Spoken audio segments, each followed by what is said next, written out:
Topshiriqni rasmiylashtirishimiz uchun biz ishlagan faylimizni Lira dasturida ochib olamiz.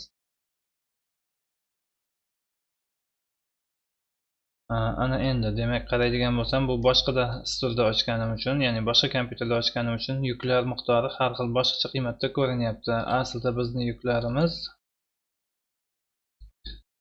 topshiriq bo'yicha 14 kilonewton va 23 kilonewton bo'lishi kerak edi. Bizda bu yerda ko'rinib turibdi. Demak 1.43 va 2.35 sonlari turibdi. Ya'ni bu yerda tonnaga o'tib qolgan. Buni ko'rsatishimiz uchun biz yoki o'zgartirishimiz uchun mana bu lirani ikonkasiga kirib, настройкаdan единица измерениyaga kiramiz va bu yerdan nagruzkani tonnadan kilonewtonga o'tkazib qo'ysak bo'ldi. Natijalarni ham xohlasak agar kilonewtonda olishimiz mumkin bo'ladi. Elastiklik modullarini ham kilonewtonda o'tkazib qo'ysak mana bo'ldi. Demak o'zini asl holatiga, ya'ni 14 va 23 kilonewton yuklar miqdoriga qaytdi. Endi ishimizni shu joydan boshlab rasmiylashtirishda davom ettirishimiz kerak bo'ladi. Bu yerda faylda hammasi o'zi o'rnatib ko'rsatilgan. Shu demak zo'riqishlarni va kerakli o'lcham kattaliklarni demak liradan olib joyiga qo'ysak bizga yetarli hisoblanadi.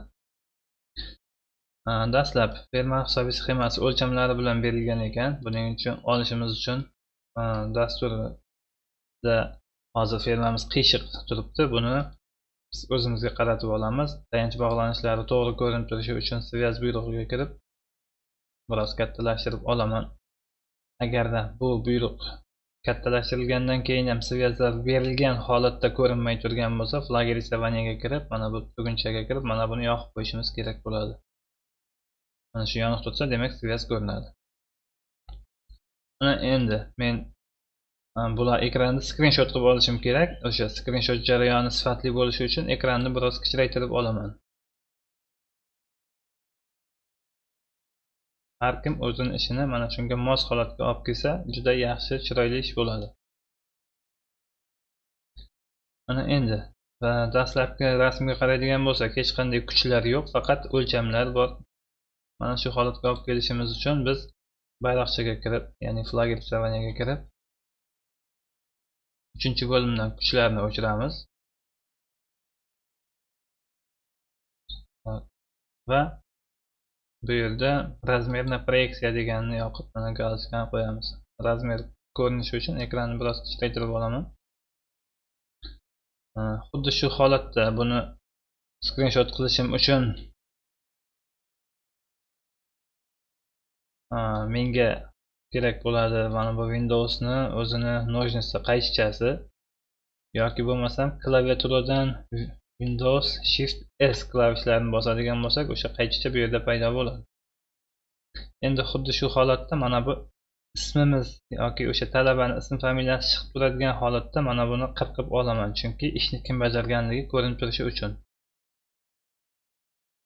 Mana bu o'zini xotirasiga oldi. Ana endi buni kelib Word'dagi joyini rasmini o'chiraman va mana shu joyga qo'yib buni stavit qilamiz. Ya'ni Ctrl+V ni bossak yoki mana bu stavitni bossak bu yerga olib kelib tushirib beradi. Undan keyin demak ferma bikrliklarining jadvali. Buni olishimiz uchun biz analiz bo'limiga o'tib, demak analiz bo'limi ishlashi uchun bitta расчет berishimiz kerak ekan. Demak расчетni amalga oshiraman qaytadan va mana ishladi. Расчетni mana bu расчет bo'limidan ham amalga oshirishimiz mumkin yoki tepada kimdir ikonka chiqarib qo'ygan bo'lsa, shu yerdan olishi ham mumkin. Endi dokumentatsiyada mana interaktivniy tablitsa va жесткости degan bu yerdan menyuni tanlab mana buni olishimiz kerak bo'ladi. Qaraydigan bo'lsak, bu jadval shaklida berilgan ekan. Shuning uchun mana bu holatda rasm qilib olsak ham bo'lardi aslida. Jadvalga o'tkazishimiz uchun mana bu отчет va mana bu yerda mana export Excel degan joyi bor.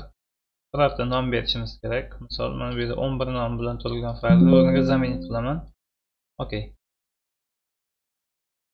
Mana shu narsani belgilab olib mana bu jadvalni o'chiraman. Mana shu jadvalni tagiga demak shu hozir olgan narsamizni joylashtiramiz. Belgilab avtopodbor o'ng knopkani bosib расширение okna sодержимыйni bosib qo'yamiz. Bu yerdan demak New Times roman va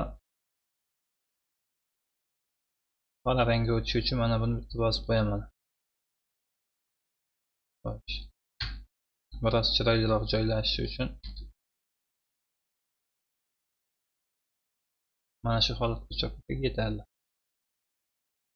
Xo'p, endi fermaning 3D ko'rinishi. Biz joystick berilgandan keyin demak buni 3D holatda ko'rishimiz mumkin. Buning uchun Ctrl klavishlarini yoki mana buni bossak bizga yetarli. Mana. Ekranni biroz kichraytirib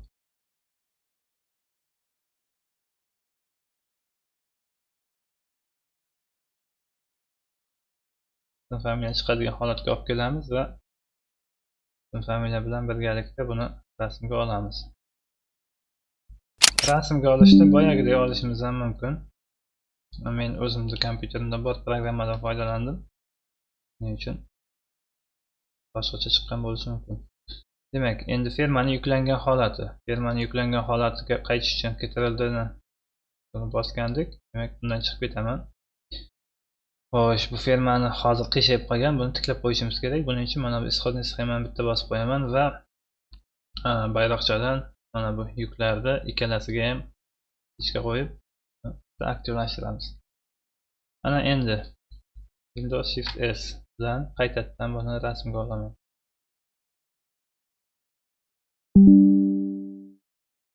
Demak, buni o'chirib fermani yuklangan holatini joylashtirdik. Endi ferma stepsinlaridagi bo'ylama en kuch epyurasi. Buni qiymatini olish uchun demak ortiqcha oynalardan chiqib ketaylik. Analiz bo'limida mana en kuch turibdi. Bu chiroyliroq epyura ko'rsatish uchun mana bu flag rисованияda mana bu bo'limga kelib buni va mana bu galsikalarni yoqib qo'yaman. Mana bo'ldi. Ana endi Windows Shift S belgilaymiz va yana screenshot olib joylashtirib ketaveramiz.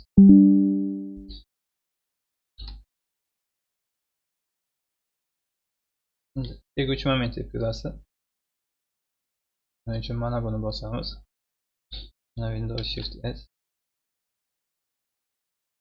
E'tibor qilinglar, har bitta rasmda talabani ism familiyasi bo'lishi shart.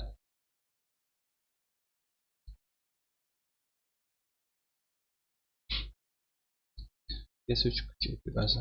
Buni olishimiz uchun mana va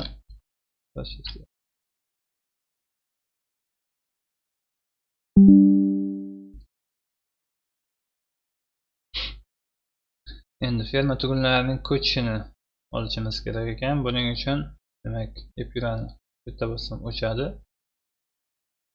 Xo'sh, ferma tugunlarini belgilab olaman. Ya'ni tayanchdan tashqari tugunlarni olsak ham farqi yo'q yoki barchasini olsak ham tayanchlar baribir mana bu masalan ko'chmaydi. Bunisi faqatgina x o'qi bo'yicha ko'chishi mumkin.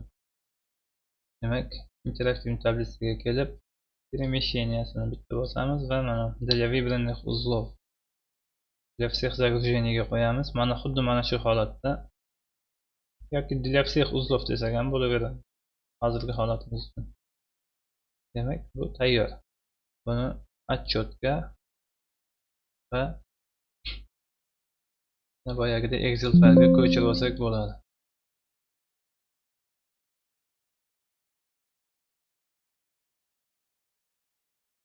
Shuni belgilab kopirovat qilamiz va bunday o'chirib tashlab o'rniga stavit qilamiz. Joylashtirish uchun belgilaymiz, o'ng knopkani bosib avtopodbor sодержимое qo'yamiz, yetarli. Times New Roman 1 yoki 12 shrift bo'lsa yetarli. Mana bu biroz joylashmay qoldi. Buni joylashtirishimiz uchun demak shriftlarni biroz to'g'rilashimiz kerak bo'ladi. Hop, ya'ni nomer загруженияni tushirib qo'yamiz hozir.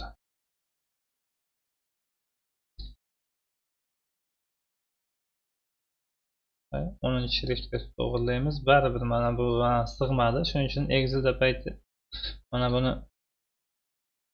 belgilab turib, belgilangan bekor olaman.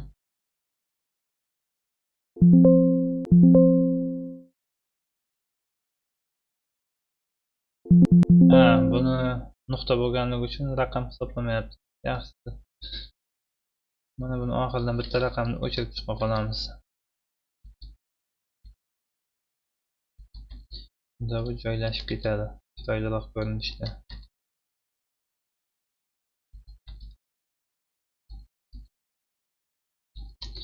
Juda ham aniq bo'lishi shart emas.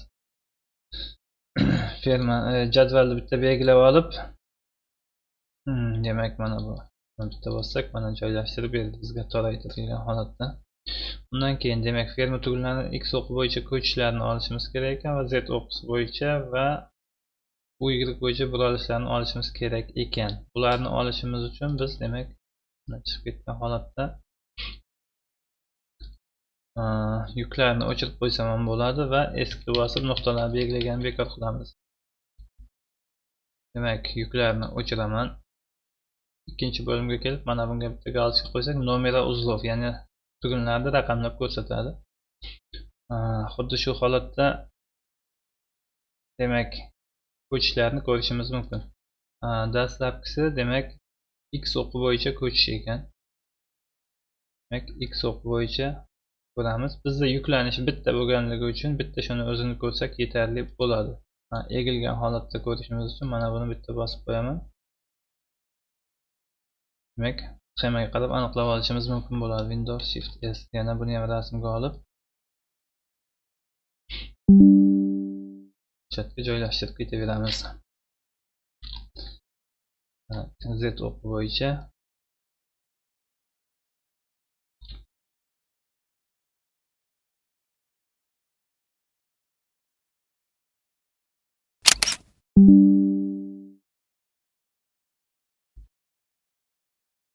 undan keyingisini u y o'qi bo'yicha stерженlarni buralishi bilan chiqib ketadi.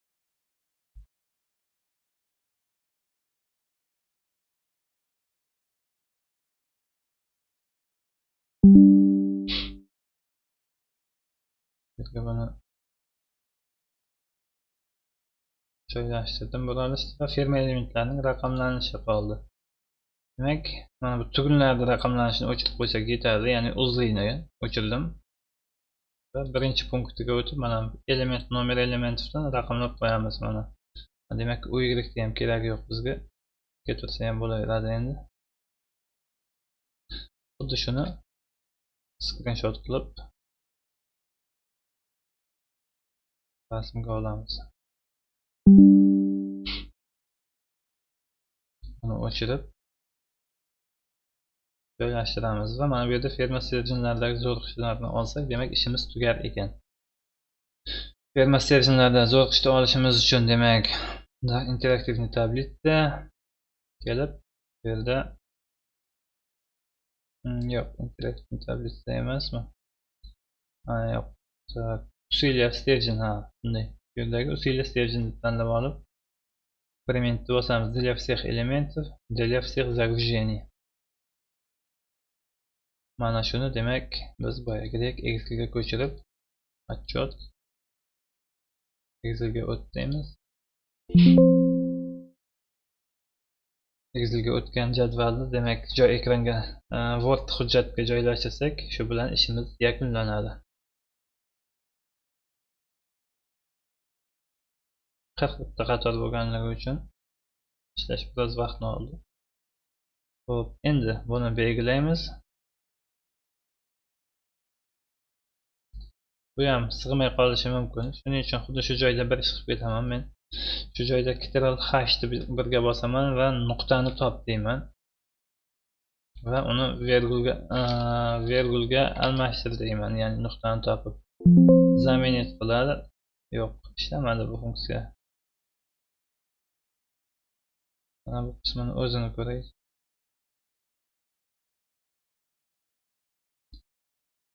H nuqtani topib virgulga aylantir desam, bo'ldi mana.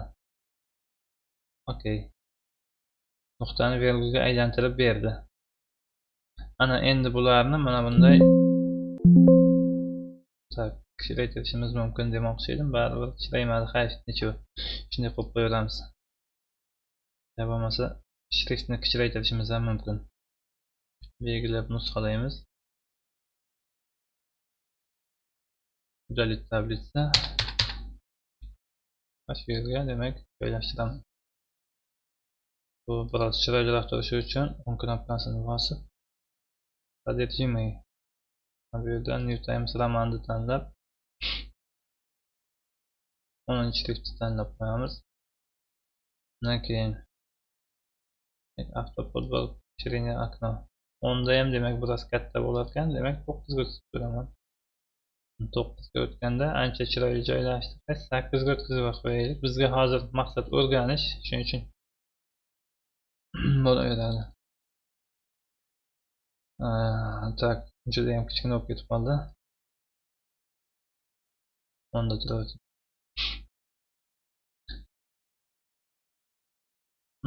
Bo'ldi. Shu bilan demak ishimiz bu yerda hozircha deyarli tugadi. Bu biroz qo'ltiq bo'lib qoldi.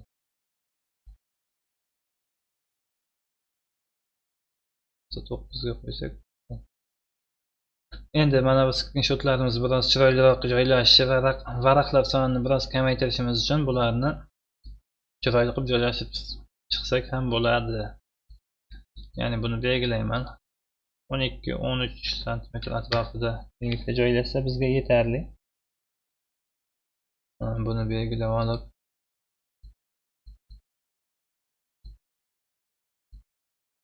o'n uch ham bo'lar ekan.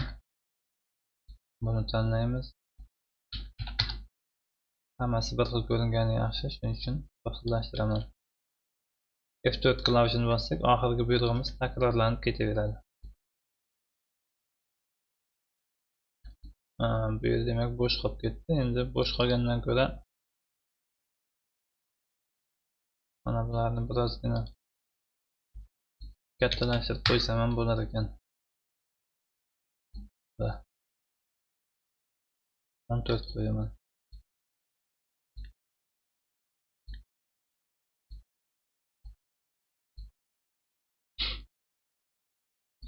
Xo'sh, ferma serjinlarda zo'r qishlar. Ana endi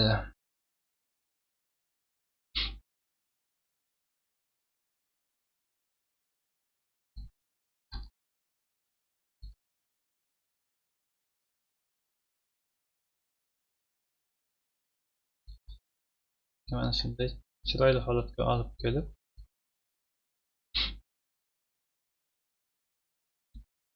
adabiyot sig'may qoldi. 8 ga qo'yarkanmiz baribir sig'madi. 8 ga qo'ysak ham sig'diramiz.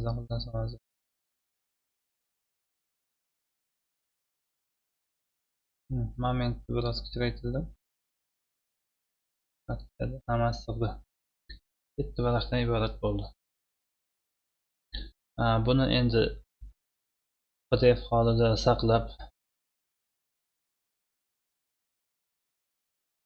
misol uchun PDF holida saqlab Xemis dasturiga platformasiga yuklashimiz mumkin va qog'oz holida chiqarib topshirishimiz mumkin bo'ladi. Shu bilan demak ishimiz yakunlangan hisoblanadi.